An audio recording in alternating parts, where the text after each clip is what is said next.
Welcome back to Conflicts of Interest. This is episode 785, and today is April 14th, 2025. I'm the host of the show, Kyle Anzalone. Not a ton of news to talk about on today's show, but some big stories to get through. So I'm going to jump right into it. Just want to remind people to share the show. It's hosted over at the Libertarian Institute, reposted on the blog at antiwar.com, YouTube, Rumble, or Odysee for the video version of the show. It's up anywhere you can listen to audio podcasts. And follow me on Twitter at KyleAnzalone_ for all my work. Additionally, check out the all-new Kyle Anzalone show. We have that on YouTube, and we also live stream every episode on X. That is Mondays and Wednesdays at 4:45 Eastern Time. Be sure to subscribe to the YouTube channel. Not only does it help us out, get more people listening and build the channel, help us crack through the algorithm early on, but that way you get notifications that we have a new episode coming out. And you certainly don't want to miss those. I think those shows are pretty spectacular. All right, now let's get into the news of today. The first story up here is one I wrote for antiwar.com on Friday, April 11th. U.S.-Ukrainian officials resume talks on natural resources deal. So, the White House continued its efforts to engage with Russia and Ukraine. A top U.S. diplomat traveled to Russia to speak with President Vladimir Putin, while U.S. and Ukrainian officials met in Washington to discuss a deal that will give the U.S. access to profits from Ukraine's natural resources. So, a Ukrainian delegation arrived in the U.S. on Friday for 2 days of talks on a natural resources deal. According to the New York Times, the deal offered by Washington will give the U.S. access to all profits from sales of Ukraine's natural resources, including gas, oil, and rare earth minerals. President Donald Trump has repeatedly stated that he expects the deal will allow the U.S. to recoup the hundreds of billions of dollars in aid Washington sent to Kiev during the Joe Biden administration. Under the current offer put forward by the White House, Kiev will also pay the U.S. 4% interest. The Times report the deal will also give the U.S. the right of first offer on all new ventures, and Washington would have the veto power on any third country looking to invest in Ukraine's natural resources. The offer does not include a security guarantee for Ukraine. However, U.S. officials have said that if Ukraine signs the deal, Washington will have additional economic incentive to support Ukraine. The current deal Trump has put on the table is far harsher than the one that he was offering to Zelensky during his trip to the White House at the end of February. That agreement was not signed after Trump, Zelensky, and Vice President J.D. Vance argued in the Oval Office in front of the media. So at the time, Trump criticized Zelensky for not wanting to make an agreement to end the war in Ukraine. Okay, so before we get into the rest of the article and start to talk on the talks going on with Russia, I do want to break this down a little bit more because two things. One, I do understand that the terms that are currently being offered by the Trump administration are likely not the final terms that the Trump administration is willing to accept, meaning that they're driving a very hard bargain at the start, knowing that they're going to end up meeting somewhere in the middle, but likely mostly on the American side. But from the Ukrainian perspective, this deal is far, far worse than the deal offered initially by the U.S., where I think it was only 50% of the profits that were going to go to repay the U.S., meaning that 50% of the profits would have remained in Ukraine. Additionally, the profits or the money that would be sent to the United States, I do believe was done in a way that Ukraine could buy things from the United States with that money. And so it's not just giving the profits to the United States, it's investing the profits in U.S. companies in order for those companies to build in Ukraine. So this, I mean, it sounds from the Washington or the New York Times write-up that the money is going to go right into the U.S. Treasury account from these sales. And if that's the case, well, I guess it's a little bit less corruption, so that's a positive. But from the Ukrainian perspective, the U.S. is asking for a really, really tough deal here. We will see what happens if the talks progress. I think from the Ukrainian side, they have figured out that saying no to Washington when Trump is in charge is the wrong move. And to, rather than say no, to engage in the Trump process, to talk with the Americans, and then when it's time, what they're going to do is offer counter proposals rather than outright rejections. I do think that this will keep Trump a little bit happier, and that may work out, as it does seem that Trump has really shifted his position. So back to my article, in recent weeks, Trump has increasingly placed blame on Putin. On Friday, Trump posted on Truth Social, Russia has to get moving. Too many people are dying. Thousands a week in a terrible and senseless war. Trump's post followed talks between the U.S. and Russian officials in Turkey on Thursday that both sides describes as positive. On Friday, Trump's Middle East envoy Steve Witkoff traveled to St. Petersburg for talks with Putin. A U.S. official speaking with Axios said that Trump has set the end of the month as a deadline for Moscow to agree to a ceasefire. The White House is considering additional sanctions on Russia if the Kremlin fails to make a deal by that time. And we've heard the same message from Marco Rubio.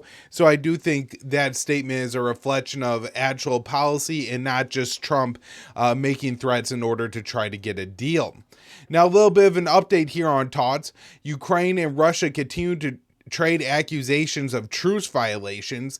So Russian and Ukrainian officials who gave addresses at separate events in Turkey this weekend said there were ongoing violations of the ceasefire for energy infrastructure agreed to last month. Speaking at the Italia Diplomacy Forum on Saturday, Russian Foreign Minister Sergei Lavrov said, "The Ukrainians have been attacking us from the very beginning, every passing day, with maybe two or three exceptions." Last month, following U.S.-mediated talks in Saudi Arabia, Russia and Ukraine agreed to implement a 30-day pause on attacking energy infrastructure and to restart the Black Sea Initiative, which allows for commercial shipping in the Black Sea. Following Lavrov's remarks, Ukrainian Foreign Minister Andriy Sybiha argued that Moscow does not want peace, as Russia has fired almost 70 missiles, over 220 exploding drones, and over 600 guided aerial bombs at Ukraine, mostly civilians. On Sunday, Russian missiles struck the Sumy University, killing 31. While the reported target was a military ceremony, children and other civilians were killed by the strike. At least one missile did not hit the military ceremony, landing on the street. Through U.S. and diplomacy with Moscow and Kiev has seen little progress towards ending the conflict. The Kremlin says bilateral talks with U.S. officials are moving in a positive direction. After American and Russian diplomats met in Turkey last week, spokesman Dmitry Peskov told television host Pavel Zabarin that, in fact, everything is moving ahead very well. He added, restructuring relations basically from scratch is a very complicated thing to do. It requires very intense diplomatic and other efforts. The whole path consists of small steps to recreate an atmosphere of at least minimal trust to strengthen this mutual trust. This is what's being done now by the very special services. Communication is taking place between the Foreign Ministry and the State Department. Now, I think this is a big deal, and the reason I included Peskov's entire comment in my article here is just to get into how different the statements are between the American officials and the Russian officials. And so on the American side, you now have Donald Trump putting out multiple posts on Truth Social telling Putin he has to engage faster, this has to go faster, we need this process to accelerate. And on the other side, we also have Marco Rubio making it very clear that, Russia has till the end of the month, and then we're going to put sanctions on them. He says that we need to know within weeks and not months of if Russia is really planning on ending this war. And if Russia isn't planning on ending this war, what the White House is saying is that we're going to step up our support for Ukraine and our punishments on Russia. And so this means more economic warfare, more tariffs. More tariffs Trump always talks about, but also sanctions on Russian goods. I believe it was Estonia, one of the Baltic states, over the weekend seized a tanker that it said was a part of the Russian shadow fleet that Russia is using to violate all these sanctions. And so This is all very interesting. I do really worry that Trump is moving closer to Ukraine, and the position that is going to mean that Donald Trump is going to end up giving more support for Ukraine, signing the mineral deal, and then just continuing down the Biden path of providing or sanctioning Russia more. I guess he will tend towards sanctions and punishment on Russia versus more aid to Ukraine. We'll get into this next. I think for at least the shorter period of time, the European aid could supplement the U.S. aid if Trump is willing to wait like 6 months or so in order to sign another massive aid bill. But on the Russian side, we do see this as I think approaching this in probably the way it needs to be approached. For all Trump's talk on the campaign trail that this war would end within 24 hours, a Russian perspective of we need to talk and develop not only a situation for Ukraine, but to rebalance the security situation in Europe, to restart diplomatic relations with the Americans that completely ended during the Biden administration is a long and complicated process that's going to take time. It's going to include trust building. It's going to include small measures that are eventually developed into deeper measures. Now, Russia could also be saying this because they understand that they've won the war, that when it comes to the battlefield, they will ultimately prevail. Now, maybe Russia understands that the price that they're going to pay to do this through warfare is going to be very high. And so to accept some concessions in order to go down the diplomatic road and to win this war at the negotiating table, I still think is the better deal for the Kremlin and what the Kremlin should pursue, even out of Russia's own interests. But, politicians, especially once they've shifted into this wartime economy and this war mode, can really head down the path of just continual warfare. And Putin understanding that ultimately, if he waits 1 month, 2 months, 3 months, even if it takes, 6 months, 9 months, that Russia is going to win this war of attrition. And so to be able to just dictate terms to the Ukrainians at the table may be preferable for the Russians than fighting this thing, or not fighting this thing out and going to the diplomatic table now. So I'm not sure what's going to happen. My concern is that the Russians and the Americans seem to be on very different pages when it comes to expectations of how the war in Ukraine is going to end, how diplomatic relations between the two countries are going to get restarted. That being said, both countries have domestic audiences that they could be trying to appeal to, and they could be far closer in private than what they are stating publicly. But I do think Trump is kind of drifting towards signing that minerals deal with Ukraine. And once that happens, I think the prospects of ending the war plummet drastically.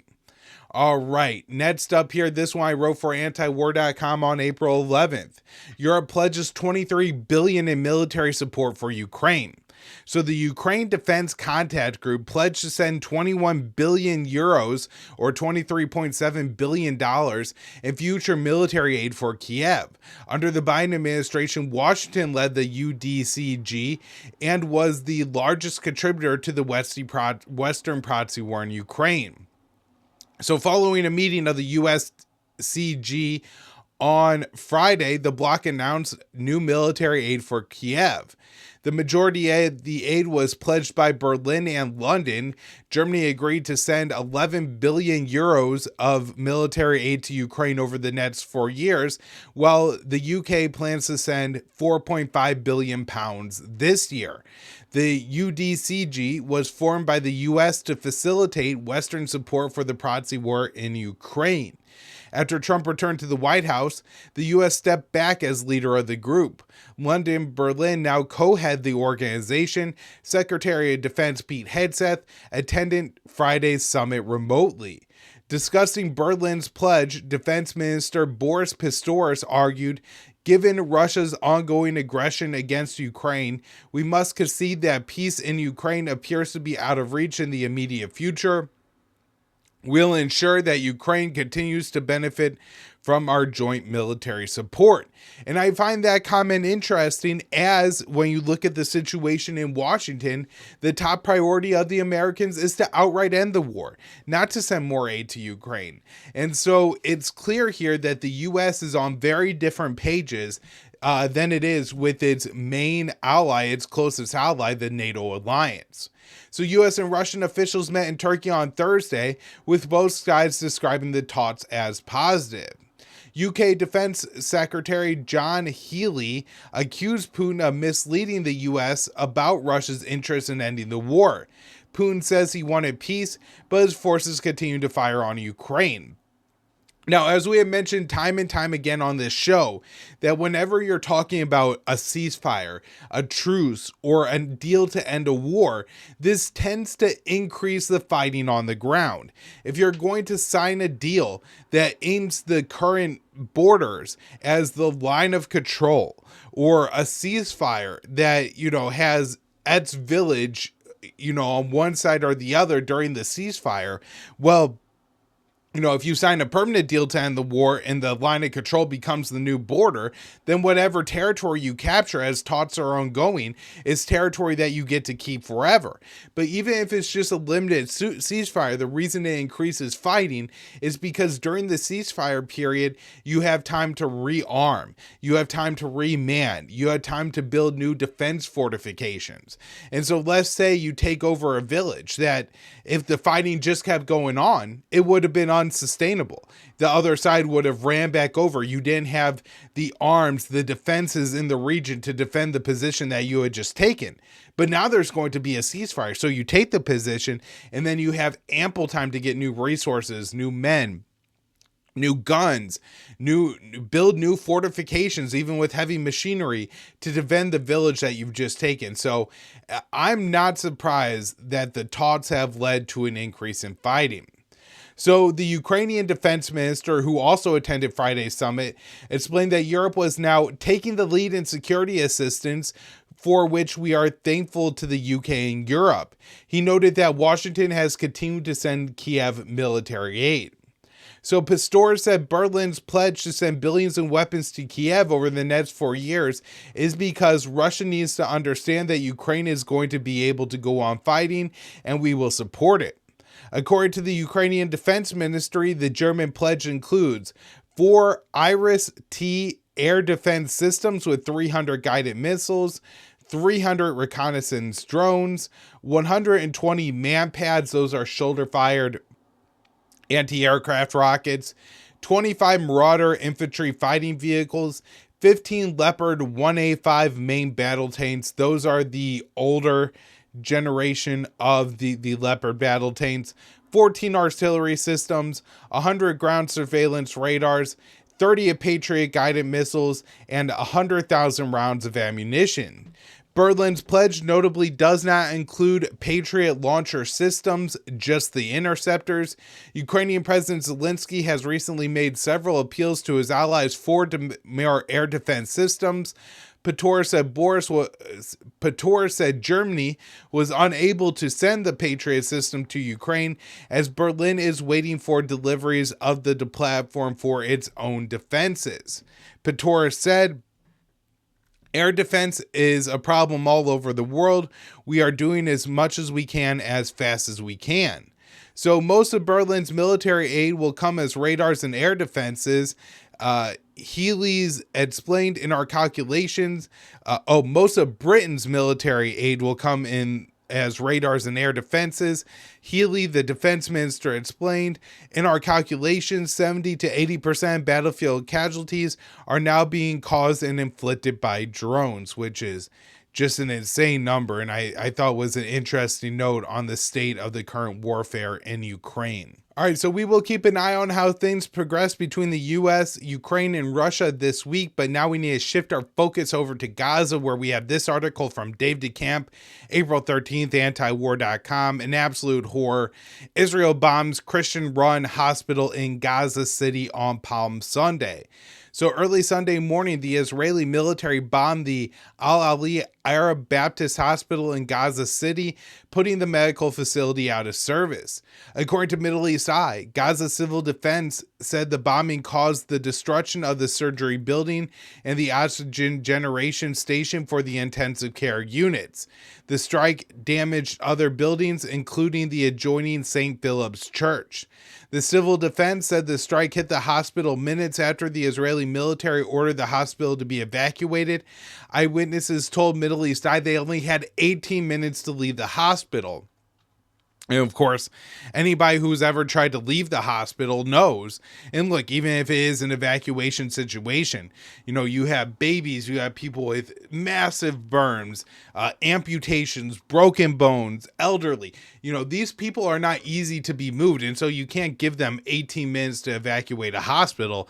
I mean, even 24 hours would probably be a short period of time that caused a lot of crisis and potentially even patients to die. But less than an hour means that you might as well not have given any warning at all. So at least 3 patients, including a child with injuries, died as a result of the forced evacuation.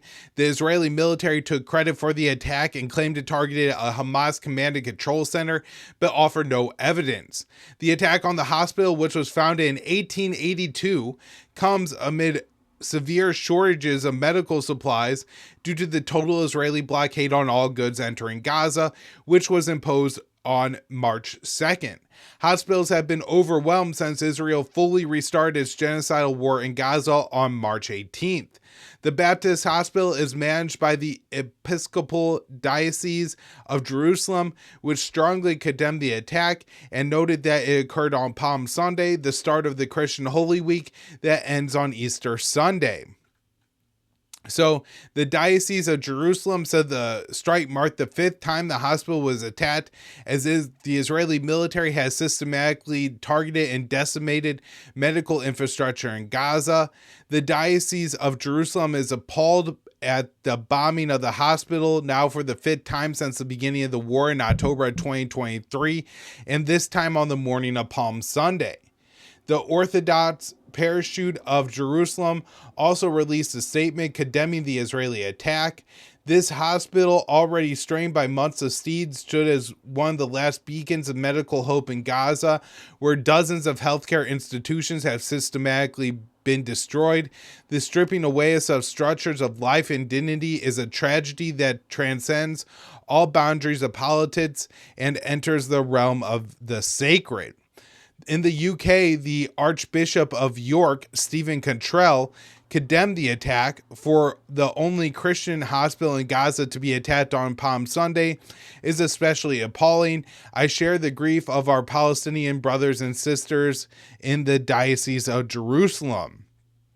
So Gaza's small Christian population celebrated Palm Sunday at 2 churches in Gaza City, the Roman Catholic Holy Family Parish and the Greek Orthodox St. Papyrus Church. And now I just want to mention here that it'll be interesting to see if this generates any outrage or any concern in the United States.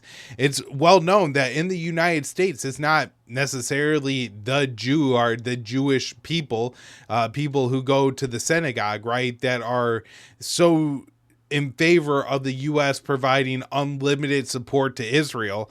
It's almost always when you hear somebody say, without Israel, the United States wouldn't exist, or the U.S.'s most important ally is Israel, or Israel is the barrier of barbarism versus civilization.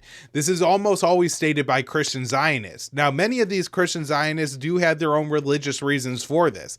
They believe that if Israel were to knock down the Al-Aqsa Mosque and then build the 3rd temple, that this would usher in the second coming of Jesus Christ. And so they're trying to bring about the end times, Armageddon, and to rebuild the 3rd temple. I mean, this is really crazy what a lot of these Christians in the United States believe.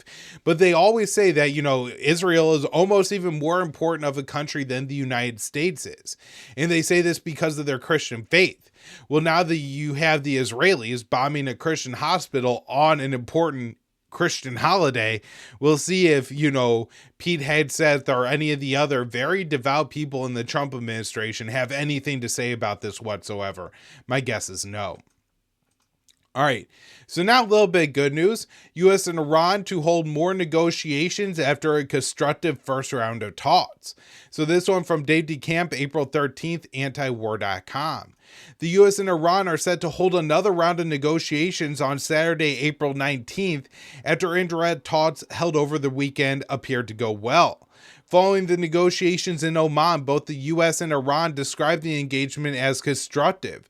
The U.S. side was led by President Trump's Middle East envoy Steve Witkoff, and the Iranian delegation was headed by Foreign Minister Abbas Al-Gharchi. Now, I saw this was on Deep Dive with Daniel Davis, and then his guest was Professor John Mearsheimer from the University of Chicago.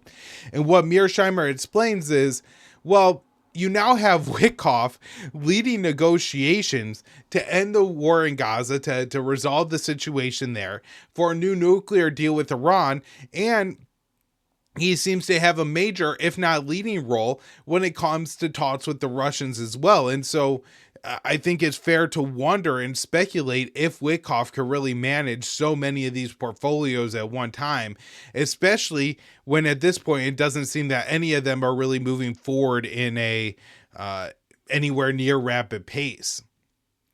So this is a statement from the negotiations lasted about 2.5 hours and were mostly held indirectly with Omani mediators passing messages between the delegations. However, at the end of the talks, Witkoff and the Iranian foreign minister did speak directly for a few minutes.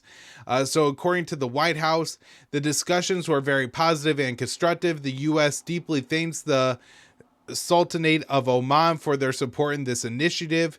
The White House said that Witkoff had direct communications today was a step forward in achieving a mutually beneficial outcome. According to Axios, the next round of talks will be held in Rome. The U.S. and Iranian delegations could hold negotiations in the same room with Omani mediators present. Now, let me tell you what I think is going to happen here. As you guys have heard on the show, and as I have asked some of my guests on the Kyle Anzalone show, what do you think the chances of war between the U.S., Israel, and Iran are? And they think it's very high, where I have been very skeptical about this. I have said I don't think Israel at this point wants to go to war with Iran. I also don't think that Israel wants the U.S. to sign a nuclear deal with Iran, because for the American people, this is going to take a lot of the need. When we're talking about the U.S. moving on a $40 trillion debt, $1 trillion defense budget, an over-bloated government. We all know, we all understand this, right? Well, if there's a Iran deal in place, the American people might say, Assad no longer is there. The U.S. bombed the Houthis for Israel. Hezbollah has been beaten back. Iran has agreed to a nuclear deal. They're not going to have a nuclear bomb. So what's the big deal? Why do we need to send all this support to Israel? Israel seems to be in a very good position, thankful to the United States of America. And so why should we give them so much support? So I think the Israeli position is we need to have Iran out there as the bogeyman. We can't actually go to war with Iran, because then that's going to actually create this situation where there's fighting. Israel could be attacked. Iran could develop nuclear weapons. There's a lot of reasons Israel would not want to go to war with Iran, but to have the potential for war with Iran out there to make sure they continue to receive U.S. support. And there's this need that's been, for all of us in the anti-war, non-interventionist, realist communities, the fact that we have been told our entire lifetimes that Iran is 2 weeks, a week, a month away from a nuclear bomb means that propaganda has been largely, is unaffected on us, right? Because we understand that if they were 2 weeks away from having a nuclear bomb 2 decades ago, either they're not very good at building nuclear bombs or they're not trying to make them. Now, I think for a lot of American people, the vast majority, 80-90% of Americans, the propaganda has worked, and that Iran is building a nuclear bomb is just something that they know, right? And even if it doesn't make sense because they've been building that same nuclear bomb for 2 decades, it's not something they think about a lot. And generally speaking, the propaganda has worked and taken hold. And so a nuclear deal would invalidate that propaganda. It would take one of Israel's most important lines that it uses for the reason they need so much support from the United States and completely takes it off the table. And so I would not be surprised if in the coming weeks we start to see the Israelis conduct not an attack against Iran that is going to provoke a direct war, but the kind of attack against Iran that's going to make Tehran not want to negotiate with the U.S. So maybe assassinating a nuclear official, setting off a bomb at a nuclear facility in Iran, not dropping a bunch of bombs, destroying Iran's nuclear program. Not talking about that. I'm talking about a sabotage attack, a drone attack, an assassination, maybe intercepting, stealing, hijacking, pirating some Iranian ships, either in the Mediterranean Sea and the Red Sea.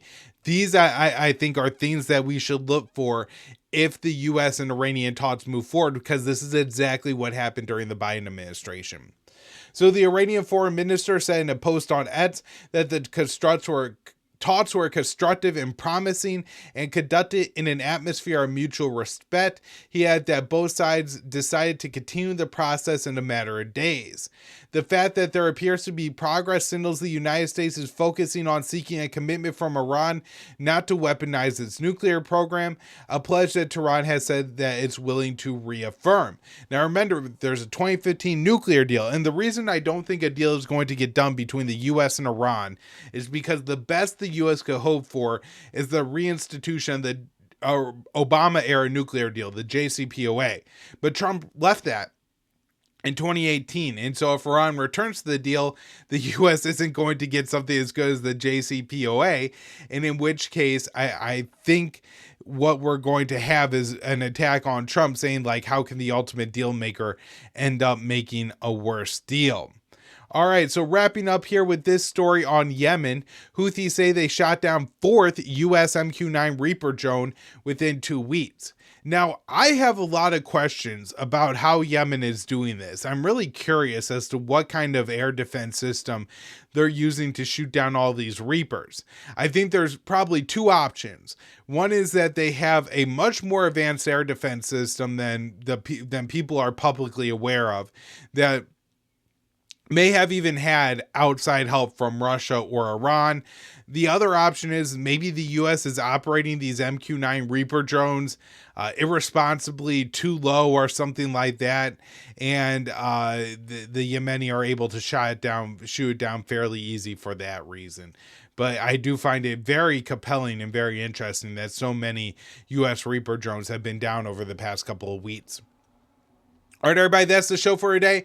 Thank you all so much for tuning in. Just a reminder, there will be another episode of the Kyle and Anzalone Show today at 4:45 Eastern. Be sure to tune in. Thanks, everyone.